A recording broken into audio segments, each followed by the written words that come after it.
Mais il était blessé pour nos péchés. Frère, c'est Jésus qui avait été blessé pour tes péchés. Ce n'est pas le mur de lamentation. Le mur de lamentation ne peut pas te donner la paix. Ça ne te donne pas la paix.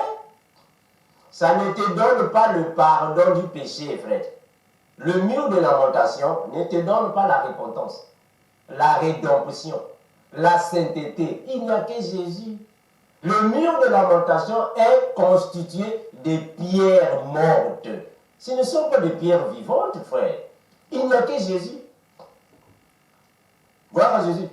Mais il était blessé pour nos péchés, brisé pour nos iniquités. Brisé pour nos iniquités, gloire à Jésus. Le châtiment qui nous donne la paix est tombé sur le mur de lamentation. Mais c'est Jésus, frère. Le châtiment, frère, est tombé sur Jésus. Mais parce qu'il est le mur, frère. Frère, quand tu as Jésus dans ta vie, c'est lui qui est le mur devant toi. Les démons peuvent venir, ils vont trébucher là-bas. Parce que tu as le mur là de lamentation, Jésus. C'est lui qui te protège devant les flèches. C'est Jésus. C'est Jésus. C'est Jésus qui te protège devant les attaques, devant les flèches des sorciers, devant les enchantements, devant les envoûtements. Jésus te protège. Ça ne sert pas de gaspiller ton argent d'aller là-bas. Israël, mur de lamentation, frère, tu vas là-bas pécheur, tu vas rentrer pécheur. Tu ne changeras jamais. Tu ne vas jamais changer si tu vas là-bas, en Israël. Dieu n'habite pas en Israël. Israël n'est pas la maison de Dieu. Non. Israël n'est pas la maison de Dieu. D'abord, il le confirme dans la parole. Là où deux ou trois sont assemblés, frère, le mur de lamentation est là. Ah, c'est Dieu. Le mur de lamentation, il est là. Frère, il est partout, omniprésent. Il n'est pas en Israël. Donc ça, c'est une hérésie grave. C'est une fausseté d'aller en Israël. Je suis parti en Israël. Tous les pasteurs là qui vont en Israël, frère, ce sont les gens qui ne connaissent pas la parole. Ésaïe chapitre 53. Mais il était blessé pour nos péchés, brisé pour nos iniquités. Le châtiment qui nous donne la paix. Gloire à Jésus. Frère, le mur de lamentation ne peut pas te donner la paix. Jamais. Jamais. D'ailleurs, mes frères, si déjà eux-mêmes, les Israéliens, n'ont pas la paix, les Israéliens n'ont pas la paix, ils sont toujours en conflit avec les voisins. Mais donc, comment est-ce que toi, tu vas là-bas chercher la paix? Si eux-mêmes, ils n'ont pas la paix. Ah, c'est triste, franchement. Israël eux-mêmes, ils n'ont pas la grâce. Israël n'a pas la grâce. Mais même toi, tu vas là-bas chercher la grâce. Oh. Eux-mêmes n'ont pas la grâce, frère. Vous êtes tellement des ignorants. Et ça, ce sont les gens que vous suivez. Vous suivez des gens comme ça, des ignorants. C'est triste. Le châtiment qui nous donne la paix est tombé sur lui. Gloire à Jésus. Et c'est par ses meurtrissures que nous sommes sauvés, frère. C'est par les meurtrissures de Jésus que nous sommes sauvés. Ce n'est pas par le mur de lamentation d'Israël que tu peux être sauvé. Le mur de lamentation ne peut même pas te sauver. D'ailleurs, qui a mis le mur de lamentation là-bas? Ce sont les maçons, les architectes qui ont construit ça. Où sont les architectes en question? Ils sont morts. Oh, frère. Même les architectes qui ont construit le mur sont morts. Maintenant, toi, tu vas chercher la paix là-bas comment? Il n'y a pas la paix là-bas. La paix est en Jésus. C'est Jésus qui donne la paix. Le véritable mur de lamentation, c'est le Seigneur Jésus. L'incomparable grand maître. C'est Jésus. C'est Jésus. Nous étions tous errants comme des brebis. Chacun suivait sa propre voie. Et l'Éternel l'a frappé pour l'iniquité de nous tous. C'est Jésus, frère. Jésus-Christ est le véritable mur de lamentation. Il n'y a que lui qui peut changer les temps et les circonstances. C'est Jésus. Il n'y a que Jésus, mes bien-aimés. Jésus change toutes choses. Les temps et les circonstances, il change. Que dit la parole? Marc chapitre 3. Marc chapitre 3, le verset 10. Marc chapitre 3, le verset 10. Gloire à Jésus. Marc chapitre 3, le verset 10 et 11. Marc 3, 10, 11. Que dit la parole? La Bible déclare ainsi. En effet, il guérissait beaucoup de gens. Jésus guérissait beaucoup de gens. Tous ceux qui avaient des maladies se jetaient sur lui pour le toucher. Ah mais oui, frère, les malades doivent chercher Jésus pour le toucher. Mais parce que c'est lui qui est le mur de lamentation. Frère, le mur de lamentation que nous devons toucher, c'est Jésus. Il n'y a que Jésus, frère. C'est lui qui est le véritable mur de lamentation. Quand tu le touches, toutes tes maladies restent là-bas. Quand tu le touches, ton impudicité reste. Ton adultère reste là-bas, frère. La cigarette va rester là-bas. La masturbation reste, frère. La sorcellerie reste. L'impolitesse reste là-bas. L'excès des ailes. Frère, quand tu veux à Jésus, quand tu touches Jésus, frère, tu seras brisé. Tu es brisé par ton extérieur et ton intérieur. Tu es brisé parce que tu as touché le véritable mur de lamentation. C'est Jésus. Il n'y a que Jésus, frère. Si tu n'as pas Jésus dans la vie, si tu n'as pas Jésus-Christ dans la vie, spirituellement parlant, tu es un cadavre. Tu es un cadavre, frère. Jésus, c'est lui qui donne la vie. Voilà pourquoi il a dit dans la parole, je suis le chemin, la vérité et la vie. Maintenant, si tu n'as pas Jésus, tu vas passer par où? Si tu n'as pas Jésus, tu vas passer par où? Tu n'as pas le chemin. C'est lui qui est la vie. Maintenant, toi, tu n'as pas Jésus. Ah, maintenant, c'est lui qui n'a pas la vie à quoi? Si quelqu'un n'a pas la vie, mais c'est un cadavre spirituel, donc spirituellement parlant, tu es un cadavre. Parce que tu n'as pas Jésus, frère. Tu peux être physique. Physiquement parlant, tu es vivant. Mais en réalité, un cadavre spirituel. Tu n'as pas la vie, tu n'as pas Jésus. Donc, il y a plusieurs cadavres qui se déplacent. Des cadavres qui se déplacent parce que vous n'avez pas Jésus. C'est lui qui a la vérité, frère. La vérité, c'est Jésus. Si tu n'as pas Jésus dans la vie, mes bien-aimés, tu n'as pas la vérité. Tu n'as pas la vérité. Vous avez toujours le voile de Moïse. Toujours le voile. Toute personne qui n'est pas dans la saine doctrine de Jésus, frère, c'est un mort vivant. Il y a beaucoup de morts vivants. Des morts vivants. Tu es en train de vivre, ah voilà, croyant que je suis bien dans la vie. Frère, spirituellement parlant, un cadavre. Un cadavre. Je continue. Il touchait Jésus. Tous ceux qui étaient malades devaient toucher Jésus. Dès que tu touches Jésus, frère, tu es guéri. Toutes tes maladies restent là-bas. Mais c'est le mur de lamentation. Donc, ça ne sert pas d'aller là-bas en Israël. Vous écrivez vos préoccupations, vous écrivez, allez, vous mettez là-bas, dans les trous du mur de lamentation, vous mettez là-bas vos demandes, vos requêtes, vous mettez là-bas vos prières, vos confessions. Frère, c'est 0 sur 100. Il n'y a rien qui va se produire dans la vie. Le vrai mur de lamentation, c'est Jésus-Christ, l'incomparable gourmet. C'est Jésus. En effet, Marc chapitre 3, le verset 10 à 11. En effet, comme il guérissait beaucoup de gens, tous ceux qui avaient des maladies se jetaient sur lui, se jetaient sur le mur de lamentation, Jésus. Ils se jetaient sur lui pour le toucher. Les esprits impurs, quand ils voyaient Jésus, se prosternaient. Frère, mais on ne peut pas comparer Jésus, frère. Ça me dépasse, frère. Moi, ça me dépasse quand les gens comparent Jésus. Mais comment est-ce que vous pouvez comparer Jésus? Frère, quand les démons, le diable, les esprits impurs, dès qu'ils regardent seulement Jésus, Jésus ne le fait rien. Jésus est en train de se déplacer. Il commence déjà à se casser la tête. Eux-mêmes, entre entre eux, Jésus ne fait rien, il ne fait que passer, frère. Tous les démons, tous les esprits impurs, quand ils voyaient seulement la présence de Jésus, ils doivent se casser la tête là-bas. Mais il est incomparable, frère. On ne peut pas comparer Jésus, frère. On ne compare jamais Jésus. Comparer Jésus est une folie, frère. On ne peut pas le comparer. Il est Dieu le Père en personne. On le fait comme il guérissait beaucoup de gens.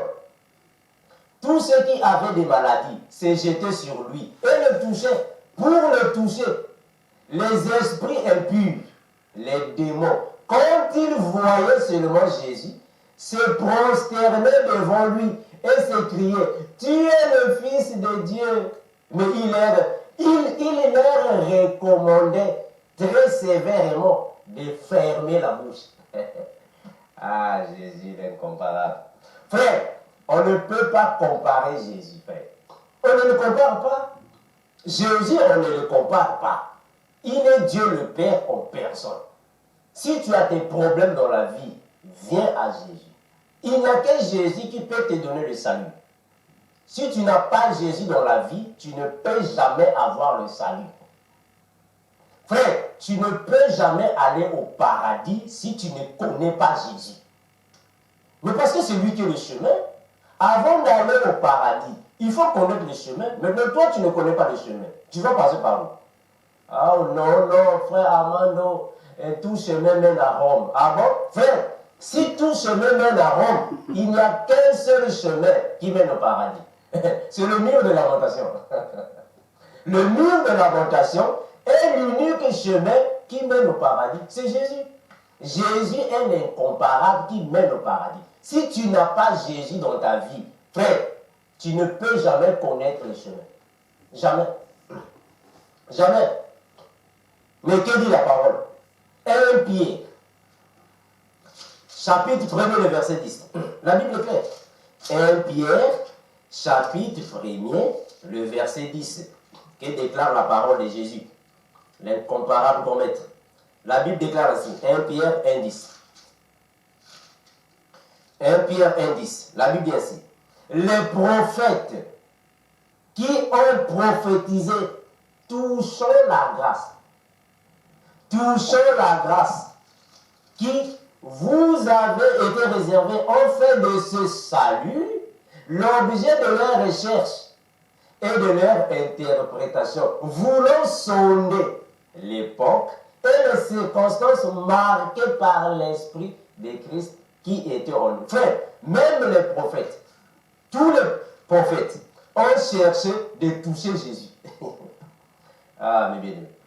Jésus est l'unique maître qui peut donner le salut. Il est l'unique. Si tu n'as pas Jésus dans la vie, mes bien-aimés, si tu n'as pas Jésus dans la vie, ma bien-aimée, tu ne peux jamais avoir le salut. Jésus est l'unique qui donne le salut. Viens à Jésus. Le mur de lamentation ne peut jamais donner le salut. Jamais donner le salut, frère. Jamais donner la paix. Il ne peut jamais donner la vie. Jamais donner le bonheur. Il n'y a que Jésus. Tous ceux qui vont en Israël, soi-disant, mur de lamentation, vous partez là-bas pour des pratiques qui ne correspondent pas à la sainte doctrine. Le tombeau de Jésus ne peut pas te donner la vie. Frère, dans le tombeau de Jésus, il n'y a rien là-bas, rien. Je vous garantis, il n'y a rien là-bas. On peut passer ça, il n'y a rien. Jésus n'est pas là-bas. Aucun esprit de Dieu est là-bas. Il n'y a rien là-bas, rien. Rien là-bas. Vous verrez le jour où j'irai en Israël pour aller vérifier seulement les places. Je vais passer devant le tombeau de Jésus. Frère, je passe là-bas parce que je sais que le Seigneur n'est pas là-bas. Il n'y a rien là-bas.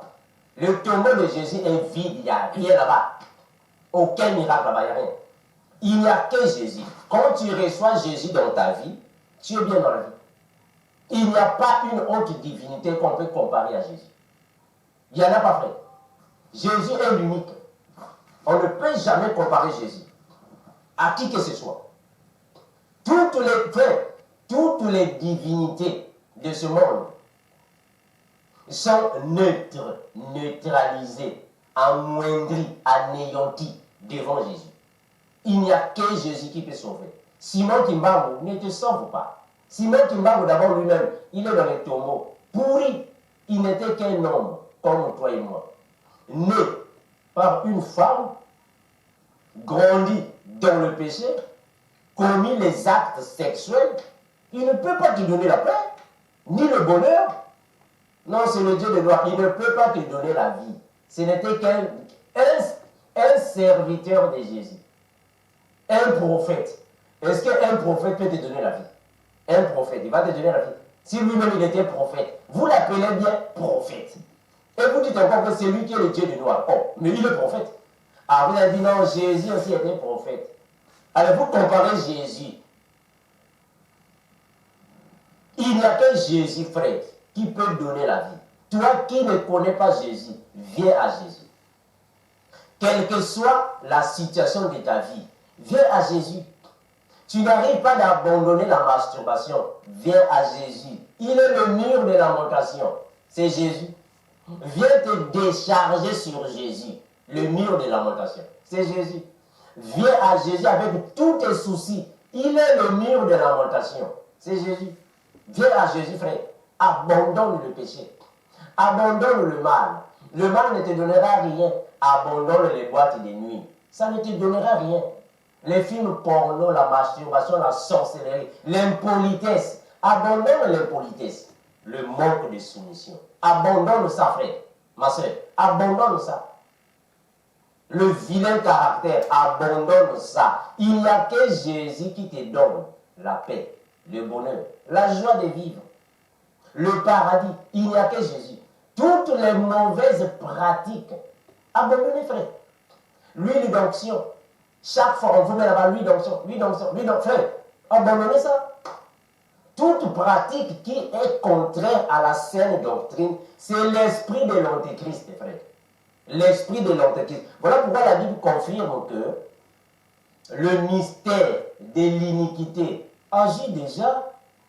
Agit déjà. Frère, faites attention à ces prophètes que vous suivez. Les prophètes que vous suivez là, les prophètes, faites attention. Plusieurs parmi ces prophètes vont en Israël. Pourquoi? La Kabbale juive. Ils vont d'abord pratiquer la Kabbale juive. Faites attention à leurs prophéties. On ne reconnaît pas un vrai prophète par la prophétie. C'est faux, frère. C'est archi faux. C'est quoi vous dites là? Non, on reconnaît un vrai prophète par l'accomplissement de ses prophéties. C'est faux. C'est faux et archi faux. Parce que le diable aussi donne les prophéties. Et les prophéties du diable aussi s'accomplissent. Le diable aussi a des prophéties. Et les prophéties du diable aussi s'accomplissent. Frère, on reconnaît un vrai homme de Dieu par ses fruits. Ses fruits. On les reconnaît par les fruits. Il faut fuir toute pratique satanique.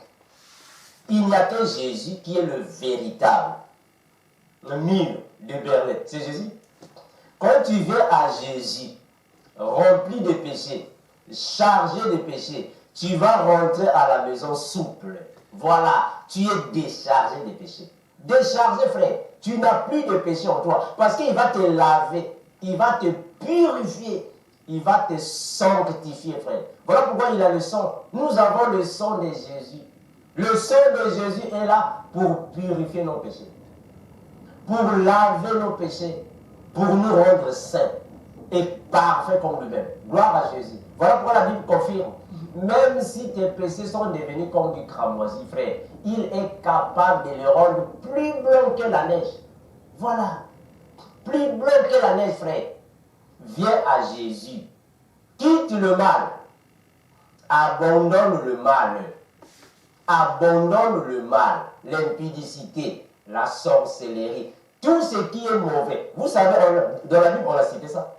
On a cité tout ce qui est mauvais. Il faut abandonner quoi? Mais c'est quoi? On va lire ça. Gloire à Jésus. On va lire tout ce qui est à abandonner. Il faut tout ce que je vais lire ici, mon frère, ma soeur, si tu te reconnais que tu es dans ça, quitte ça. Quitte tout ce que je vais lire maintenant. Prête attention, prête l'oreille à tout ce que je lirai maintenant. Si tu es dans ça, quitte. Sinon, tu n'auras pas le chemin pour le paradis. Le Seigneur Jésus revient bientôt. Le Seigneur revient bientôt. Ne vous mettez pas des raisonnements dans la tête. Il revient bientôt. Il revient bientôt. Tout ce que je vais lire ici, si tu te retrouves ici, quitte. Sinon, le chemin du paradis sera fermé pour toi. Fermé. Fermé. Tout ce que je vais lire ici. Mais qu'est-ce qu'on a dit? On va lire. On va lire ici, frère. 1 Corinthiens chapitre 6. 1 Corinthiens chapitre 6. Qu'est-ce dit la parole? 1 Corinthiens chapitre 6. On va lire, frère. On verra ce qu'on a dit ici. Si tu te retrouves ici, frère, quitte. On va lire. Qu'est-ce dit la parole? Mais, 1 Corinthiens, je répète, 1 Corinthiens, chapitre 6, le verset 8 à 10. 1 Corinthiens 6, 8 à 10. Si tu te retrouves ici, frère, cherche la repentance, la réconciliation avec Dieu. Cherche, mes frères, que Dieu t'assiste. Va toucher le mur de lamentation. Cherche de toucher le mur de lamentation, Jésus, afin que tu quittes d'ici. 1 Corinthiens, chapitre 6, le verset 9. Qu'est dit la parole? Ne savez-vous pas que les injustes n'hériteront point le royaume de Dieu? Les injustes, ceux qui commettent l'injustice, ceux qui contredisent la vérité. Au lieu de vous montrer la vérité, on vous montre le mensonge, l'injustice. Dans tous les domaines, l'injustice. Les injustes n'hériteront point le royaume de Dieu. Ne vous y trompez pas, ni les impudiques. Frère, si tu